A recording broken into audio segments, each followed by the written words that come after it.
The next morning brought an unexpected visitor to Karen's door. Officer Martinez stood on her porch, his expression serious but not unkind. "Mrs. Pemberton, I'm here about a complaint filed regarding harassment and property damage." Karen's coffee mug nearly slipped from her hands. "I'm sorry, what?" "David Chen claims you've been conducting unauthorized inspections of his property and threatening legal action over a pool. He's also mentioned something about trespassing." The blood drained from Karen's face. "I am the HOA president. I have every right to ensure compliance with community standards. And I was invited onto his property yesterday." "Ma'am, being HOA president doesn't give you the authority to harass residents or make threats about legal action over personal property disputes," Officer Martinez explained patiently. "Mr. Chen has documentation of multiple visits, phone calls, and what he describes as intimidation tactics." Karen's mind raced. This was spinning out of control.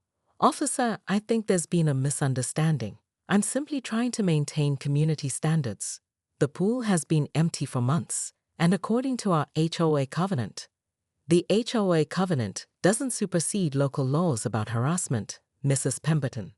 I'm not here to arrest you, but I need you to understand that continued unwanted contact could result in a restraining order." After the officer left, Karen sat in her kitchen, her perfectly ordered world suddenly feeling fragile. She'd never been on the wrong side of law enforcement before. Her phone rang. It was Jim Bradley, the HOA's vice president. "Karen, we need to talk. Emergency board meeting at my house in an hour." The meeting was a disaster. 3 of the 5 board members had received calls from residents demanding Karen's resignation. The community Facebook page had exploded with support for the Chen family, and someone had started a GoFundMe to help pay for their pool maintenance. "Karen, you're putting the entire board at risk," Jim said, his usually supportive tone strained. "We could face legal action if this continues. So we just let people do whatever they want?" Karen demanded. "Let the community standards deteriorate because one family is having difficulties. We show compassion." Margaret Winters interjected. "We find solutions that work for everyone." "Compassion doesn't pay legal fees when property values plummet," Karen shot back, but even as she said it, the words felt hollow. That evening, Karen found herself parked outside the Chen house, watching as neighbors brought casseroles and flowers. She recognized Mrs. Patterson from 2 streets over, the Johnsons from the corner house, even grumpy old Mr. Sullivan, who never spoke to anyone. They were all there, supporting David and his wife through their crisis. When was the last time anyone had brought her a casserole? When was the last time she'd been invited to anything that wasn't HOA related? Her phone buzzed with a text from her daughter. "Mom, I'm worried about you. When did you become the villain in everyone's story?" Karen stared at the message, her reflection ghost-like in the car window. She'd spent 15 years building walls around herself, using rules and regulations as shields against the messy, unpredictable reality of human connection. Now those walls were crumbling, and she wasn't sure what would be left when the dust settled. As she drove home, Karen made a decision that would change everything. But first, she had one more call to make. Karen Pemberton stood in her designer heels at the edge of her neighbor's backyard, clipboard clutched to her chest like a shield, when the sprinkler system suddenly erupted in a torrential display that would make the Bellagio fountains jealous. The icy water hit her with surgical precision, soaking her perfectly pressed blazer and turning her meticulously styled hair into a dripping mess. "This is a violation of HOA Statute 47B, she shrieked, her voice cutting through the chaos as she stumbled backward, her heels slipping on the wet grass. "Pool maintenance must be conducted between designated hours." David Chen, the homeowner, stood in his kitchen window with a coffee mug halfway to his lips, watching his sprinkler system transform the HOA president into a soggy caricature of suburban authority. He hadn't planned this. The timer had malfunctioned, but seeing Karen's stunned expression made it impossible to feel sorry. "Mrs. Pemberton," he called through the window, struggling to keep his voice steady. "I can explain." "Don't you dare." Karen pointed a trembling finger at him while water dripped from her nose. "I came here to discuss your pool situation, and this is how you respond. with assault by irrigation. The pool in question sat empty in David's backyard, a concrete crater that had been dry for 3 months. His wife had been battling cancer, and pool maintenance had understandably dropped to the bottom of his priority list. Karen, however, had made it her personal mission to enforce every letter of the HOA's extensive rulebook. "You have exactly 48 hours to fill that pool," she declared, wringing water from her blazer sleeve.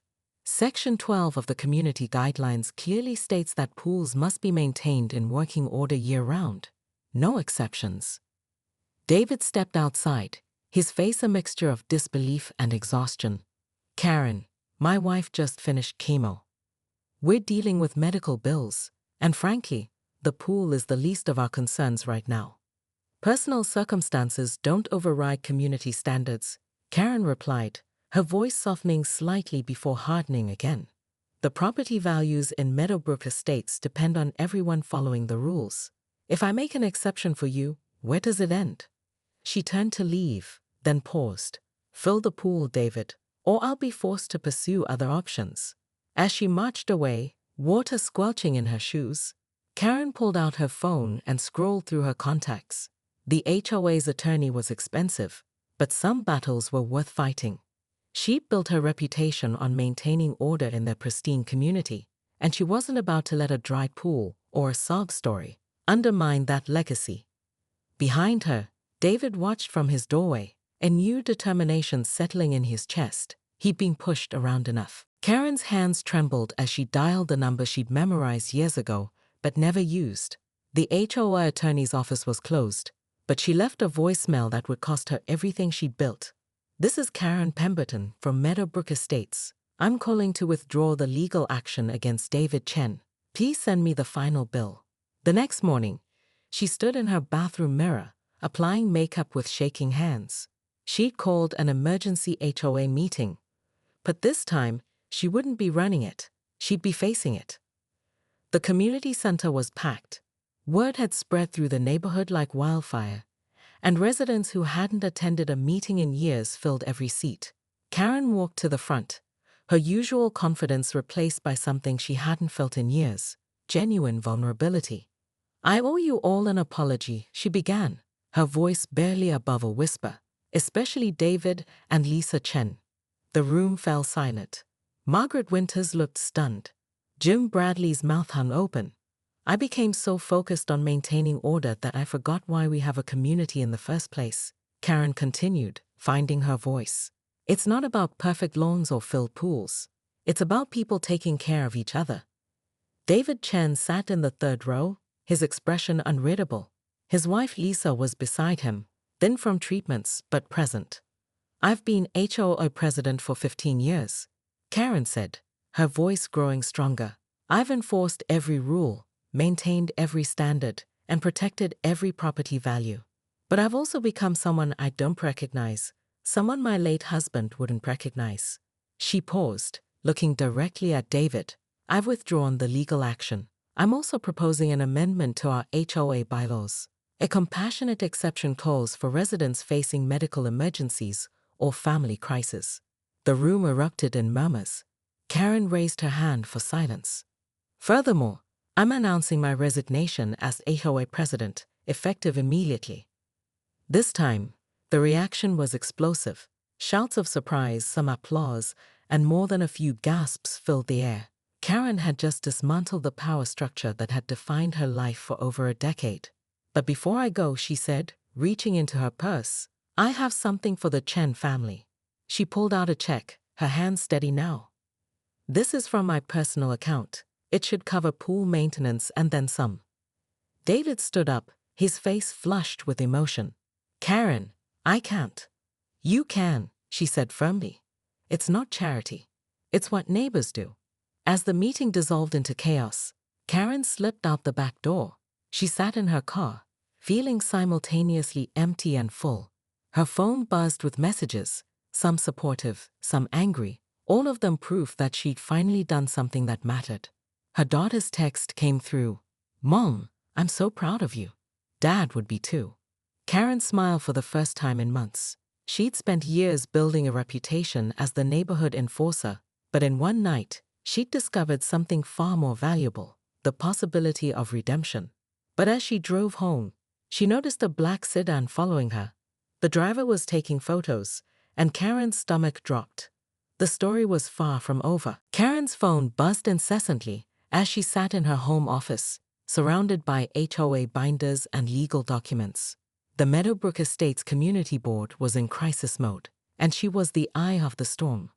"Karen, this is getting out of hand," came the voice of Margaret Winters, the HOA treasurer, through the speakerphone. "The Chen situation is all over the community Facebook page. People are calling you heartless." "I'm not heartless," Karen snapped, adjusting her reading glasses. "I'm consistent. The moment we start making exceptions, the entire system breaks down. I've seen it happen in other communities." Her computer screen displayed a thread with over 200 comments, most of them criticizing her handling of the Chen pool situation. Someone had posted a photo of her soaking wet from the sprinkler incident, captioned, "When HOA Karen meets instant karma."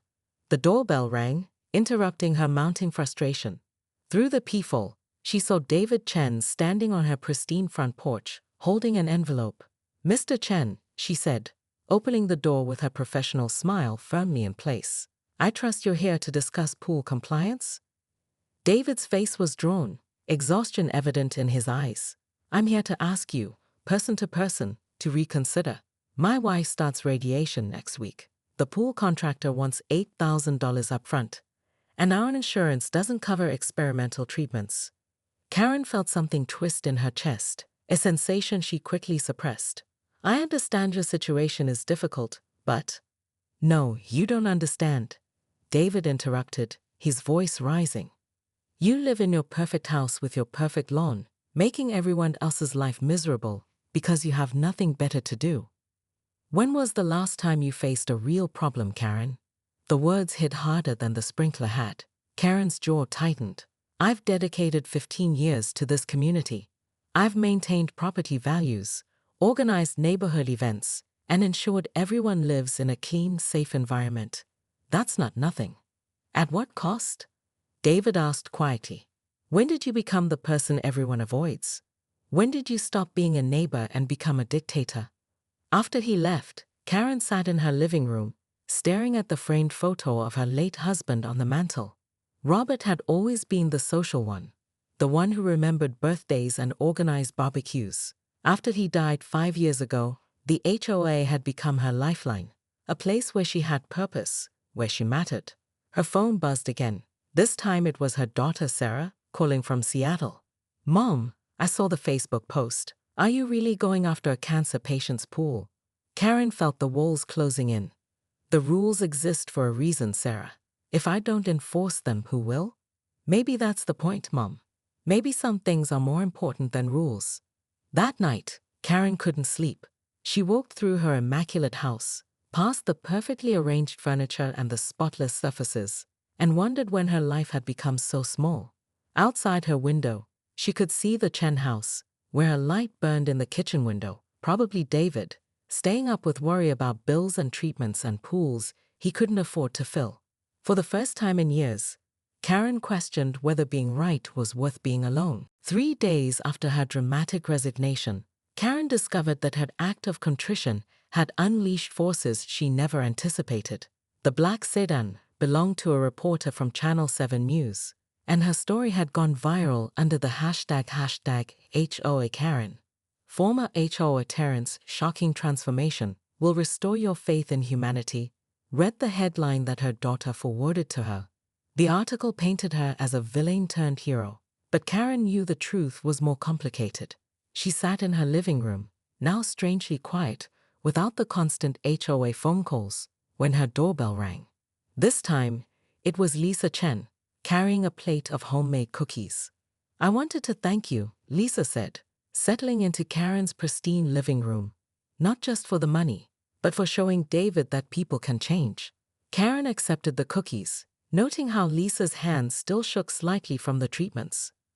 "I'm not sure I've changed as much as I've just stopped hiding." "David was so angry," Lisa continued, "not just at you, but at the whole situation. The cancer, the bills, feeling helpless. Your gesture gave him something he'd lost. Hope that people can surprise you. They sat in comfortable silence, two women who'd been strangers despite living 3 blocks apart for 7 years. What will you do now? Lisa asked. Karen laughed, a sound that surprised them both. I honestly don't know. For the first time in 15 years, I don't have a schedule full of violations to investigate or rules to enforce. Maybe that's not such a bad thing. After Lisa left, Karen found herself walking through Meadowbrook Estates, really seeing it for the first time in years. Mrs. Patterson was teaching her grandson to ride a bike. The Johnsons were hosting a barbecue. Even Mr. Sullivan was outside, watering his roses. She'd spent so long viewing the neighborhood as a collection of potential violations that she'd forgotten it was a community of actual people with real lives. Her phone buzzed with a call from Jim Bradley. Karen, we need to talk. The board voted, and we want to ask you something. They met at the community center, where Jim presented an unexpected proposal. We want you to stay involved, he said. Not as president, but as a community liaison. Someone who helps residents navigate issues before they become problems. Karen was stunned. After everything that's happened. Because of everything that's happened, Margaret Winters added, you know the rules better than anyone, but now you also understand when they shouldn't apply. As Karen walked home that evening, she noticed the Chen house. The pool was filled, and David was floating on a raft while Lisa sat nearby, laughing at something he'd said. They looked like what she'd forgotten communities were supposed to be, people taking care of each other. Her phone rang. It was her daughter. Mom, I saw the news story. Are you okay? Karen smiled, watching her neighbors live their lives. I think I'm better than I've been in years, honey. I'm thinking about visiting you in Seattle next month. Really? That would be amazing. As she hung up, Karen realized that her story wasn't ending, it was just beginning. She'd spent years building walls, but now she had the chance to build bridges instead. But as she reached her front door, she noticed a new letter in her mailbox. The return address made her blood run cold. Meadowbrook Estates Master HOA Board, Corporate Division. Karen had forgotten about the higher authority that governed all the neighborhood HOAs in the district. Her viral story had apparently caught their attention, and not in a good way. She opened the letter with trembling hands, reading the formal language that summoned her to a hearing about conduct detrimental to community standards and property values. The fight, it seemed, was far from over, but this time, Karen wasn't facing it alone, and she wasn't sure she wanted to win.